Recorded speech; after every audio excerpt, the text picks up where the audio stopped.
جنت کی ایک لڑکی ہے جس کا نام لائبہ ہے، وہ اتنی خوبصورت ہے کہ خود جنت کی حوریں بھی اس پر عاشق ہیں، اس کو دیکھتے تو کلیجے پھٹ جاتے ہیں۔ اب یہ مجھے صحیح مسلم صحیح بخاری میں مل جائے گی لائبہ؟ نہیں، یہ صحیح مسلم صحیح بخاری میں نہیں ہے، نہیں، قرآن میں بھی نہیں ہے، یہ دیکھو نا، رسول نے بھی نہیں بتایا۔ رسول نے نہیں بتایا تو میں اپنے آپ لگوایا؟ رسول نے بتایا لائبہ ہے۔ ہاں، انہیں کی تو بتا رہا ہوں، اللہ کے نبی کی بتا رہا ہوں۔ اچھا، حضور صلی اللہ علیہ وسلم نے فرمایا کہ جنت کی ایک لڑکی ہے جس کا لائبہ اتنی خوبصورت ہے کہ وہ جنت کی خود حوریں بھی اس پر عاشق ہے۔ ہاں، یہ حضور صلی اللہ علیہ وسلم نے فرمایا۔ کہ راوی کون ہے سر؟ سمجھنا یاد کر کے تو نہیں بیٹھا ہے کون تھا۔ ٹھیک، اچھا، جنت کی لڑکی 130 فٹ لمبی، اس کے سر کے بال سر سے پاؤں تک ہوتے ہیں، مطلب وہ بھی 130 فٹ لمبے ہیں۔ اس لڑکی میں نور ہے، خوشبو ہے، چمک ہے، مہک ہے۔ ایک بال توڑ کر زمین پر رکھو تو زمین سے آسمان تک نور ہی نور پھیل جائے، خوشبو ہی خوشبو پھیل جائے۔ ہاں، یہ بھی سارا کچھ نبی صلی اللہ علیہ وسلم نے۔ اس کی مسکراہٹ آپ نے کہا اوئے ہوئے، اگر وہ دنیا میں ہوتی تو میں اسے دیکھ کر ہی فوت ہو جاتا، اللہ نہ کرے سارا سب مر جاتے اچھا، اگر وہ ایک مسکراہٹ یعنی آسمان پہ بیٹھ کے نیچے والوں کو دکھا دے، کلیجے پھٹ جائیں۔ تو یہ بھی صحیح حضور صلی اللہ علیہ وسلم نے فرمایا، صحیح مسلم صحیح بخاری میں۔ یار اتنے صحیح مسلم بخاری تو بخار کے تو چڑھ گیا، کتنی حدیثیں ہیں، لگتا ہے تو میرے سے تو زیادہ ہی متاثر ہو گئے ہیں۔ اب جناب علمی پوائنٹ نمبر 9 جو اکثر لوگ سننے کے لیے بیٹھے ہوئے ہیں لائبہ کے بارے میں۔ ہاں، اچھا، یہ ارشاد بھٹی صاحب کی دریافت ہے، میں نے یہ کلپ نہیں دیکھا ہوا تھا۔ ہاں، یہ بھٹی صاحب نے لائبہ حور سے متعلق کلپ دیکھا طارق جمیل صاحب کا، اور اس سے متعلق انہوں نے وہاں پر سوال کیا۔ اب وہ جو نقشہ انہوں نے کھینچا وہ میں تو نہیں کھینچ سکتا، وہ یا تو بھٹی صاحب کھینچ سکتے ہیں یا طارق جمیل صاحب۔ اس پہ طارق جمیل صاحب سے انہوں نے کیٹاگوریکلی پوچھا کہ کیا یہ نبی علیہ السلام کا فرمان ہے؟ طارق جمیل صاحب کا کانفیڈنس آسمانوں پہ ہے، کہتے ہیں ہاں نبی علیہ السلام نے فرمایا۔ توبہ توبہ توبہ توبہ، استغفر اللہ۔ پھر انہوں نے پوچھا بخاری مسلم میں ہے؟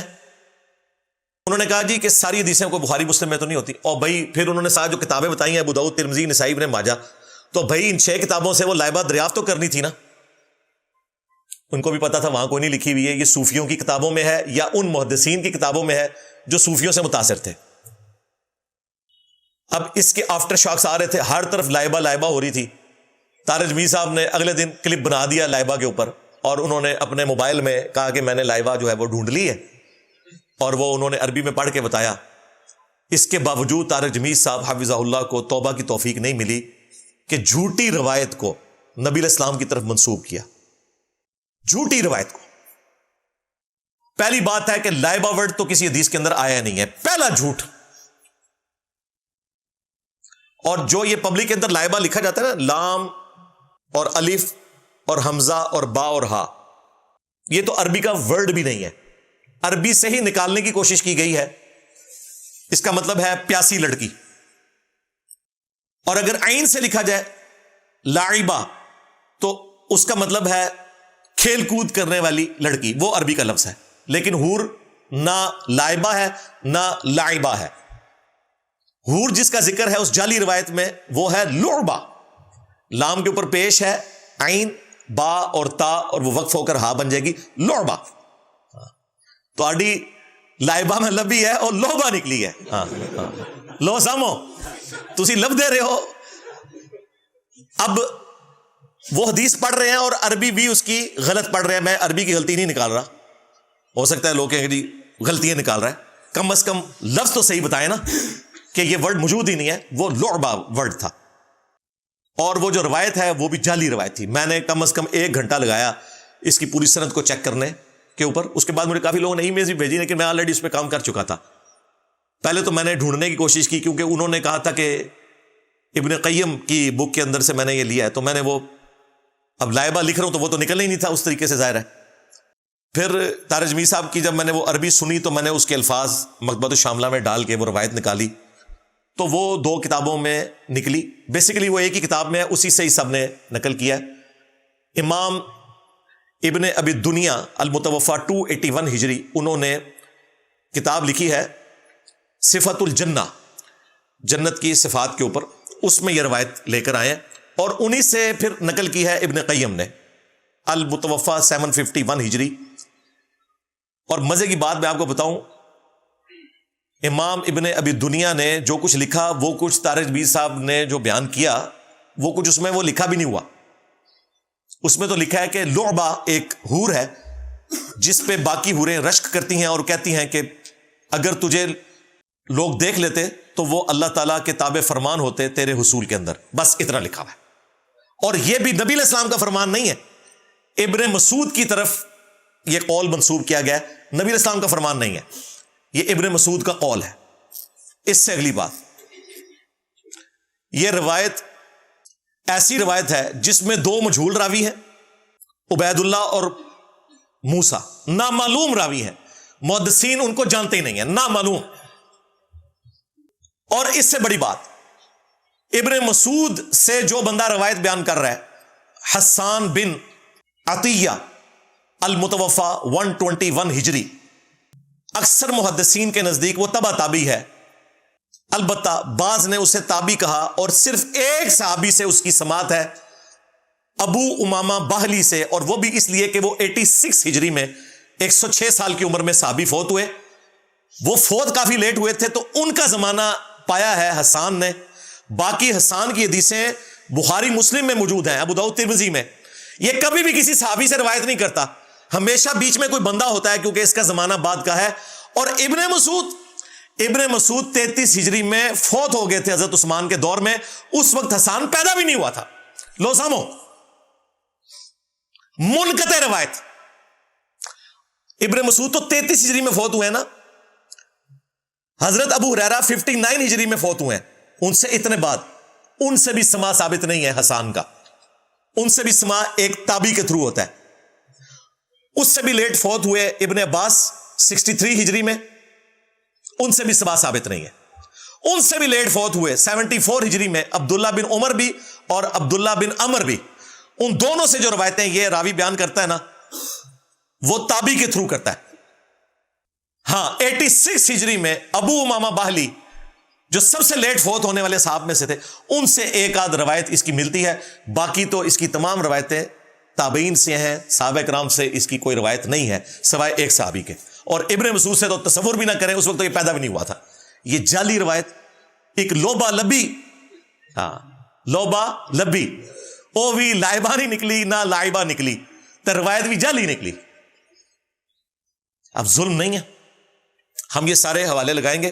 ابن قیم کی کتاب اردو میں ٹرانسلیٹ ہو چکی ہے, اردو ترجمہ بھی لگا دوں گا. ابن قیم نے ساتھ ایڈ کیا ہوا ہے وہ والا جملہ جو طارق جمیل صاحب نے بولا, لیکن وہ بھی ویسے نہیں ہے جتنا انہوں نے اس کو گلیمرائز کر کے بیان کیا. اس میں صرف یہ ہے کہ اگر اہل جنت کے لیے موت مقدر ہوتی تو جنتی اس کو دیکھ کر مر جاتے ہیں, لیکن اہل جنت نہیں مریں گے کیونکہ جنت میں موت نہیں ہے. بس یہ لکھا ہوا ہے. باقی وہ جتنا انہوں نے نقشہ کھینچا ہے وہ بھی نہیں. اور یہ بھی جو لکھا ہے یہ بھی ایک صوفی کا قول لکھا ہوا ہے, یہ ابن مسعود کا بھی قول نہیں, یعنی یہ اس سے بھی گئی گزری چیز ہے. اب میں طارق جمیل صاحب سے ریکویسٹ کروں گا کہ یہ جو آپ نے حور کے اوپر بیانیہ گھڑا ہے نا, اس کو واپس لے لیں. اور بار بار ارشاد بھٹی صاحب نے آپ کے اوپر جو حجت تمام کی کہ کیا رسول اللہ نے فرمایا تھا, تو آپ بار بار اتنے وثوق سے کہتے رہے کہ نبی علیہ السلام نے فرمایا. توبہ توبہ, اللہ سے ڈر جائیں, یہ بڑا خطرناک معاملہ ہے.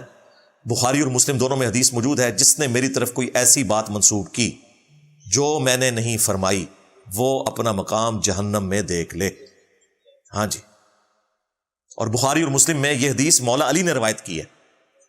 اور ایک اور حدیث ہے وہ بھی مولا علی سے ہے علیہ السلام, وہ بھی بخاری اور مسلم دونوں میں ہے.